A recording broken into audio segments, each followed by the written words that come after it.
দাঁড়িয়ে আছি সিলেট এমএজি উসমানী মেডিকেলের ২ নং গেটের ঠিক বিপরীত সাইডে। আপনারা আমার পিছনে দেখতে পাচ্ছেন একটি এসকেলেটার আছে এবং এর পিছনে কিন্তু একটি বোল্টুজার আছে। এসকেলেটার আর বোল্টুজার দিয়ে কিন্তু উদ্ধার করা হচ্ছে দখলকৃত ইস্কন মন্দিরের যে জায়গাটি বিভিন্ন জনের নামে দখলে ছিল, সেই জায়গাটি উচ্ছেদ করা হচ্ছে। আর সেই উচ্ছেদ অভিযানেই কিন্তু জেলা প্রশাসনের একজন ম্যাজিস্ট্রেট নেতৃত্ব দিচ্ছেন। দীর্ঘদিন কোর্টের মামলা চলা অবস্থায় মামলার রায়ের পর কিন্তু লাল ফ্ল্যাগ হাতেই এখানের ম্যাজিস্ট্রেট মহোদয় সহ তার সাথে কিন্তু পুলিশ প্রশাসনের নেতৃবৃন্দও এসে কিন্তু আসলে এই উচ্ছেদ অভিযানের শুরু করেন এবং এই উচ্ছেদ অভিযান শুরু হয় প্রায় এখন থেকে ৪৫-৫০ মিনিট আগে। আমরা দেখতে পাচ্ছি যে সড়কের ধারে যে বেশ কয়েকটি দোকানকুটা আছে এবং সেই দোকানকুটাগুলো হচ্ছে গিয়ে মেডিসিনের বলতে গেলে ফার্মেসি, এমনকি একটি রেস্টুরেন্টও ছিল। তারপর এই যে মার্কেটটি আপনারা দেখতে পাচ্ছেন সেই মার্কেটেই কিন্তু আসলে উচ্ছেদ অভিযান হচ্ছে এবং এখানকার যারা ব্যবসায়ী আছেন তাদের আমাদেরকে জানিয়েছেন, আমাদেরকে বলেছেন যে আগে কিন্তু আসলে উচ্ছেদ অভিযানে আসার আগে যেহেতু ১৫ দিন আগে কিংবা সপ্তাহখানিক আগে যে উচ্ছেদ হওয়ার জন্য যে নোটিশ দেওয়ার কথা ছিল সে নোটিশ তারা পাননি। হঠাৎ করেই কিন্তু উচ্ছেদ অভিযানে আসে প্রশাসন। আমরা আপনাদেরকে দেখানোর চেষ্টা করছি যে ইস্কন মন্দির কিন্তু যেখানে যে জায়গাটা যে জায়গা থেকে দালান ভেঙে জায়গা উচ্ছেদ করা হচ্ছে সেই জায়গার পিছনেই কিন্তু ইস্কন মন্দির। আর এই ইস্কন মন্দিরেরই জায়গা এমনটাই কিন্তু আসলে বলেছেন অনেকেই। এখন কোর্ট থেকেও কিন্তু আসলে ইস্কন মন্দিরের রায় এসেছে, তারপরই কিন্তু আসলে এই উচ্ছেদ অভিযানে আসে ইস্কন মন্দিরের থেকে ইস্কন মন্দির এবং প্রশাসন থেকেও কিন্তু আসলে ইস্কন মন্দিরকে সহযোগিতা করা হচ্ছে। অর্থাৎ আমরা বলতে পারি যে আসলে এই জায়গাটি বর্তমানে ইস্কন মন্দিরের অবৈধভাবে কিন্তু আসলে অনেকেই দখল করে রেখেছিলেন। আমরা আপনাদেরকে দেখানোর চেষ্টা করছি এবং আমরা দেখাবো যে মার্কেটের পিছনেও কিন্তু আসলে বসত বাড়ি আছে, বেশ কয়েকটি কোয়ার্টার আছে এবং কি বেচালার বাসাও ছিল। সেসব জায়গাও কিন্তু আসলে খালি করার নির্দেশ দেয়া হয়েছে। আমরা আপনাদেরকে তা দেখানোর চেষ্টা করছি এবং আপনারা দেখতে পাচ্ছেন যে বাসা বাড়ি থেকে কিন্তু আসলে মালামাল বের করে নিয়ে যাওয়া হচ্ছে। অর্থাৎ তাদেরকে একটা সময় দেওয়া হয়েছে, সেই সময়ের ভিতরে যদি মালামাল বাসা থেকে বের না করে নিয়ে যান তাহলে কিন্তু বাসাতেও কিন্তু আসলে ভাঙার হবে। আমরা যদিও আপনাদেরকে যে জায়গা থেকে যে জায়গাটি উচ্ছেদ করা হচ্ছে সেই জায়গার ভিতরের অংশ যদি আমরা আপনাদেরকে দেখানোর চেষ্টা করি তাহলে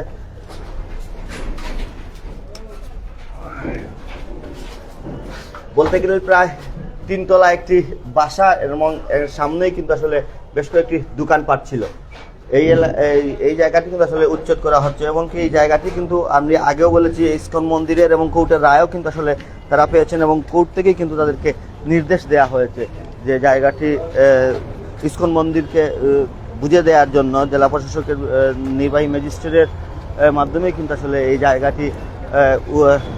থেকে দোকানপাট ভেঙে জায়গাটি পরিষ্কার করে কিন্তু ইস্কন মন্দিরকে বুঝিয়ে দেওয়া হবে, এমনটাই কিন্তু আমাদেরকে বলেছেন। এবং আমরা দেখতে পাচ্ছি যে সেই লাল ফ্ল্যাগ টাঙিয়েই কিন্তু এই উচ্ছেদ অভিযান হচ্ছে। দর্শক, আপনাদেরকে যেমনটা বলছিলাম যে আজ সকাল আজকে দুপুর প্রায় 12টার দিকেই কিন্তু এই উচ্ছেদ অভিযান শুরু হয়। আর এই উচ্ছেদ অভিযান এখনও চলমান আছে। এখানে কিন্তু আসলে একজন নির্বাহী ম্যাজিস্ট্রেটের নেতৃত্বেই কিন্তু এই উচ্ছেদ অভিযানটি অনুষ্ঠিত হচ্ছে।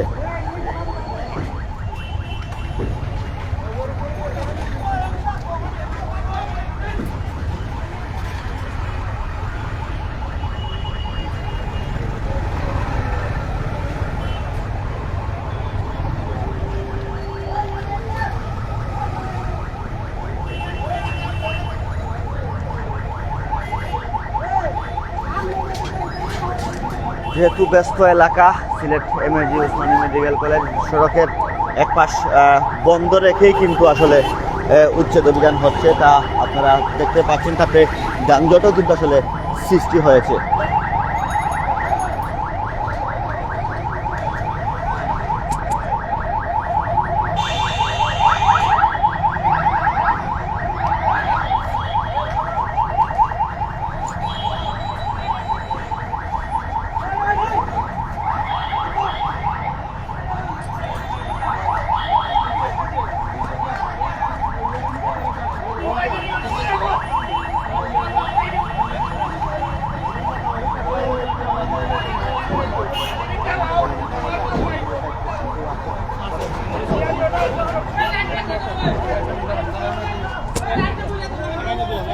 আমরা কথা বলবো ইসকন মন্দিরের যিনি আছেন ওনার সাথে।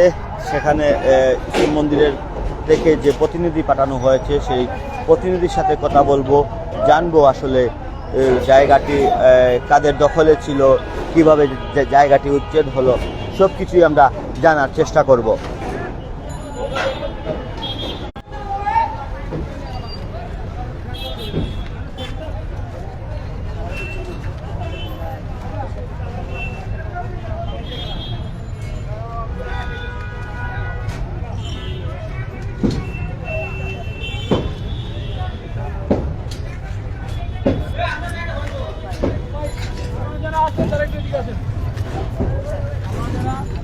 আমরা কথা বলার চেষ্টা করব ইসকন মন্দিরের যিনি প্রতিনিধি আছেন।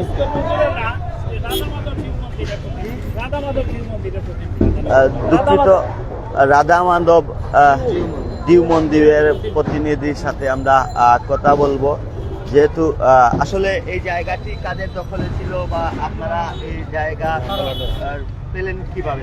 এটা ছিল 1985 ইংরেজিতে একটা মামলা করেছিলাম আমরা, উচ্ছেদ মামলা। সেই উচ্ছেদ মামলার পরিপ্রেক্ষিতে এটা মনে করেন এখন বাই দ্য কোর্টের মাধ্যমে এটা ইয়ে হয়েছে আর কি, উচ্ছেদ কার্যক্রম শেষ করা হয়েছে। আজকে কোর্ট থেকে রায় পেয়েছি আমরা অনেক আগেই, তা একদম হাইকোর্ট পর্যন্ত গিয়েছিল এটা। হাইকোর্টের পরে তারা আর আপিল করেনি, তারপরে আমরা এখানে উচ্ছেদ কার্যক্রম করার পরে এই আজকে উচ্ছেদটা আজকে ম্যাজিস্ট্রেটের উপস্থিতি। হ্যাঁ, অ্যাবাউট 42 বছর। হ্যাঁ, জায়গাটা আমরা আজকে ইয়ে করতেছি। জায়গাটা এটা মন্দিরের জায়গা, এটা হচ্ছে শ্রী শ্রী রাধা মাধব মন্দির। হ্যাঁ, রাধা মাধবজির মন্দির। ওই ইসকন মন্দির না, এটা ইসকন এটা তত্ত্বাবধান করে, কিন্তু মূল মন্দিরটা হচ্ছে রাধা মাধবের দেবত্ব প্রপার্টি। হ্যাঁ, দেবত্ব সম্পদ। এটা আমরা করতেছি না, এটা নাজির সাহেব করতেছি। আমরা নাজির সাহেবকে সহযোগিতা করতেছি, আমাদের কোনো কিছু নাই। আমরা কোর্টকে সহযোগিতা করতেছি। এটা হচ্ছে তাদেরকে, যাতে তাদের কাজটা স্মুথ হয়। আর অরিজিনালি করতেছেন কিন্তু ওনারা, আমরা ওনাদেরকে সহযোগিতা করতেছি। এটা জায়গা হচ্ছে এখানে 6, টোটাল ছিল 13 মধ্যে ওরা কিছু আছে, আমাদের আরো ডিসপুটেড ল্যান্ড আছে। এই বিল্ডিংটা আমাদের ডিসপুটেড, তারপরে বাকি জায়গাটা আর কি আমাদের, সবটাই জায়গা আমাদের। এখান থেকে এখান পর্যন্ত পুরো জায়গাটা আমাদের। তো বাকি কিছু জায়গা নিয়ে আবার ডিসপুট চলতেছে এটার মধ্যে, ওইটা নিয়ে আমরা ভবিষ্যতে আবার ইয়ে করবো। 42 বছর পরে জায়গা ফিরিয়ে পাওয়ার অনুভূতিটা জানতে চাই। এটা তো আমরা বলবো আইনের প্রতি আমাদের যে শ্রদ্ধাবোধ যেটা ছিল, সেই শ্রদ্ধাটা আমাদের মানে প্রবলভাবে বর্ধিত হয়েছে, যে মানুষ আইনের প্রতি বিশ্বাস করবে যে এখন আমরা যে 42 বছর পরে হলেও আমরা অন্তত বিচারটা পাচ্ছি। আমার নাম নীতি গৌরাঙ্গ দাস।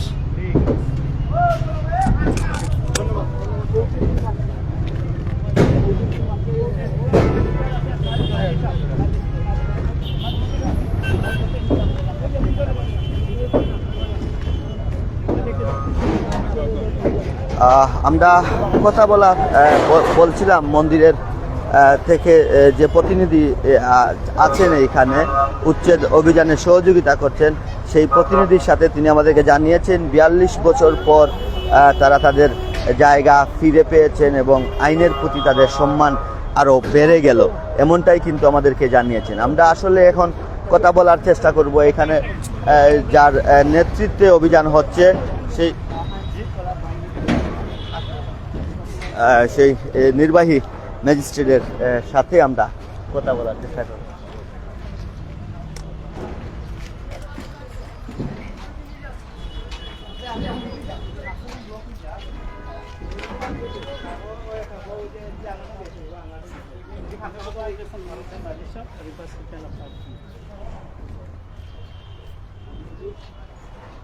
আসলে আমরা দেখছি যে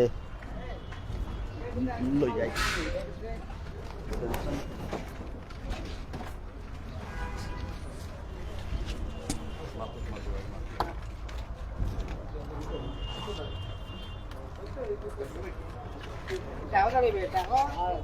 ও বাবা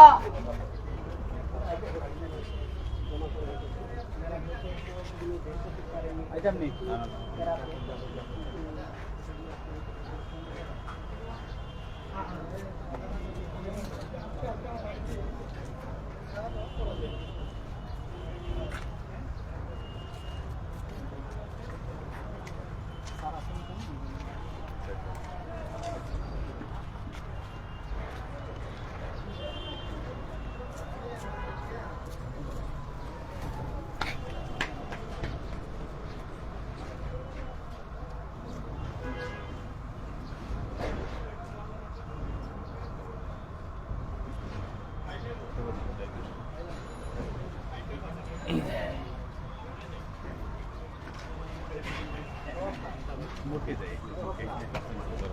আমরা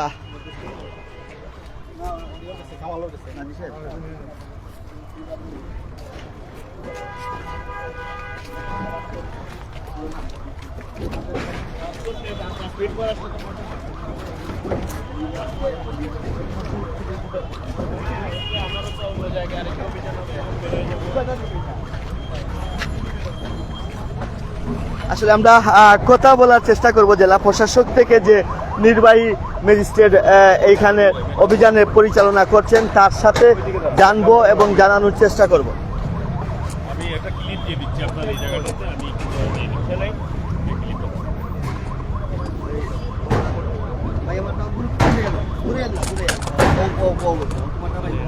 আরে এগুলো আমার পকেটে দিয়েন না, ভালো দেখাবেন, আপনি আপনার হাতে নেন।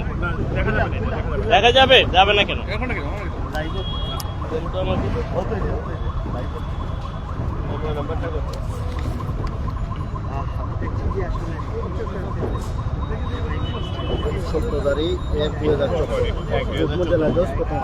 ঠিক আছে। তারপর আমরা না সে নেন, বলেন। জানতে পারলাম প্রায় 42 বছর পরে জায়গাটা উত্তর করা হলো, এই বিষয়টা একটু বলবেন। না এটা হচ্ছে ধরেন আপনার যেহেতু এটার মামলা দীর্ঘদিন ধরে চলেছে, তো মামলার রায় এসেছে আমাদের জেলা জজ আদালত থেকে, তো সেই আদালতের নির্দেশনা মোতাবেক আমরা হচ্ছে এখানের এই জায়গাটা আমরা এখন উচ্ছেদ করে যিনি প্রকৃত মালিক সে মালিকের কাছে আমরা হস্তান্তর করছি। জায়গা উদ্ধার করতে ব্যাগ পেতে হচ্ছে কিনা না? না, ওনারা যথেষ্ট হেল্পফুল ছিল এবং আমরা ওনাদেরকে অনুরোধ করেছিলাম, ফলে ওনারা আমাদেরকে যথেষ্ট সহযোগিতাই করছেন। কত বেশি জায়গা ছিল? এখানে আমরা আজকে হচ্ছে 6 শতক জায়গা হচ্ছে আমরা উদ্ধার করে হচ্ছে দিচ্ছি। কতক্ষণ এই অভিযানটা চলমান? এটা কাজ যতক্ষণ না শেষ হয়, অর্থাৎ আমরা উদ্ধার করে দিয়ে চলে যাবেন। হ্যাঁ আমরা উদ্ধার করে দিয়ে যিনি প্রকৃত মালিক আছে ওনার কাছে হস্তান্তর করে হচ্ছে আমরা শেষ করব। আপনাদের সাথে কারা কারা যুক্ত হয়েছে এই বিষয়টা একটু বলবেন। আমাদের সাথে আমাদের সিলেট মেট্রোপলিটন পুলিশের আমাদের একটা টিম আছে যথেষ্ট বড়, এছাড়াও আমাদের জেলা জজ আদালত থেকে আমাদের বেশ কয়েকজন সাপোর্ট স্টাফ এসেছেন, আর যার জায়গা উনিও ওনার লোকবল স্বেচ্ছাসেবক নিয়োজিত রেখেছেন। আপনার পরিচয়টা? আমি হচ্ছে executive magistrate Mohammad Parvez, Sylhet DC office থেকে। Thank you.